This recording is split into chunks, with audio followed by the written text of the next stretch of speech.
An unidentified object has been reported in the Sea of Japan. At first, the reports mentioned an object flying over this area.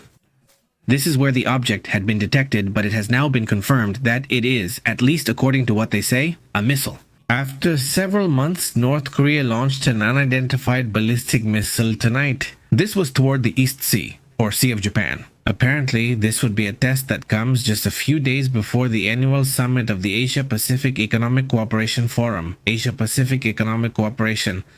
This will take place next week in South Korea, with several world leaders attending, including United States President Donald Trump. President Xi Jinping will be there, and there might possibly be a meeting between the United States and China. Speaking of WFS, this object that appeared, a WAF that appeared over Okuto City. According to reports, this happened in March of 2025 in Yamanashi, Japan, where, according to reports, the object was first completely still and then suddenly took off at a very high speed. We're seeing it right there. That's part, let's say, of the activity that has been seen recently in the past few months this year. We have to remember that Japan started 2025 with several videos like the one we're seeing, where over there in Kasuka Bay this object would have also appeared. Actually, this object isn't from 2025. For those who saw this 2025 report, this object is from a 2022 video. Yes, it's in Japan, but it's not in Kasuka Bay. It's in the south of Tokyo where this object appeared that year. By the way, the documentary The Age of Disclosure will be released to the public on the 21st of next month. The documentary will be released to the public in a Beverly Hills theater in November. Eventually, it will be released on platforms or in theaters. On other topics, they also claim that they might try to dismantle National Aeronautics and Space Administration. Donald Trump is pushing for drastic budget cuts that would directly affect National Aeronautics and Space Administration and National Oceanic and Atmospheric Administration, the National Oceanic and Atmospheric Administration. This, based on leaked internal documents. By the way, these documents have already been circulating, some of them for 6 months, but now apparently this is getting more serious. The Office of Oceanic and Atmospheric Research's budget would drop from $485 million to $171 million. According to what Craig McClenn, the director of the Office of Oceanic and Atmospheric Research, says, this would compromise security, economic competitiveness, and the protection of the American people. On the other hand, Reed Spernak, former administrator of National Oceanic and Atmospheric Administration, described the plan as devastating for the ability to protect Americans and to lead the world. He says these recommendations lack clear justification.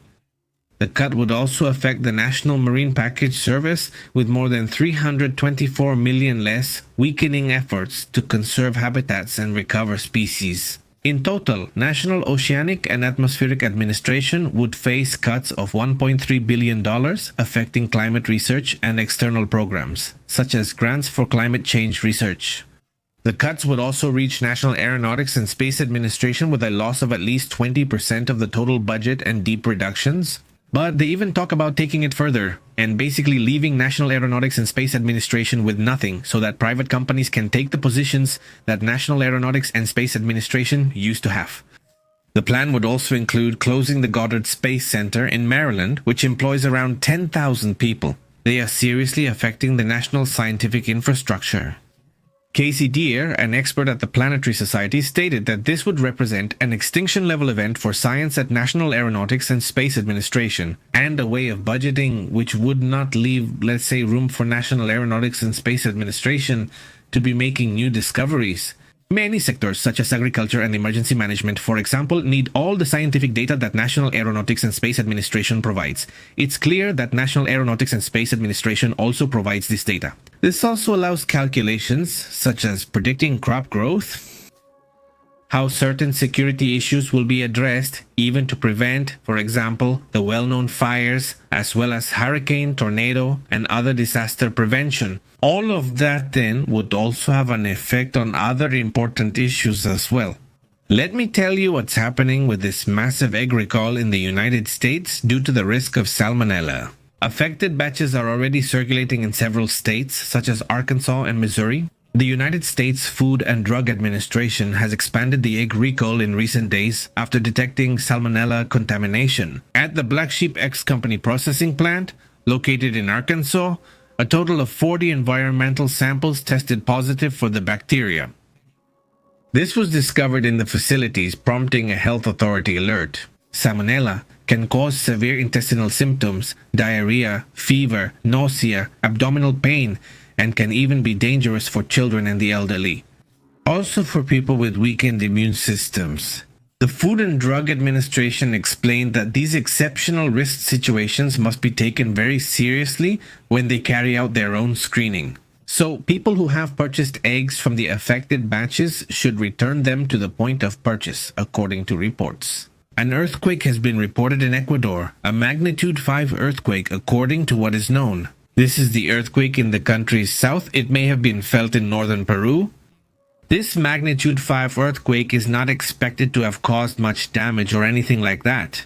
Let's hope that's the case, but, well, it also draws attention today. In the Pacific, there's already a phenomenon, a disturbance that has a 70% chance of becoming a hurricane, but it's moving away from Mexico, moving away from the country. It could head toward Hawaii, but we'll see about that later. The Atlantic is also showing this activity, which is Melissa, a tropical storm. If we can see it here, there it is, that tropical storm.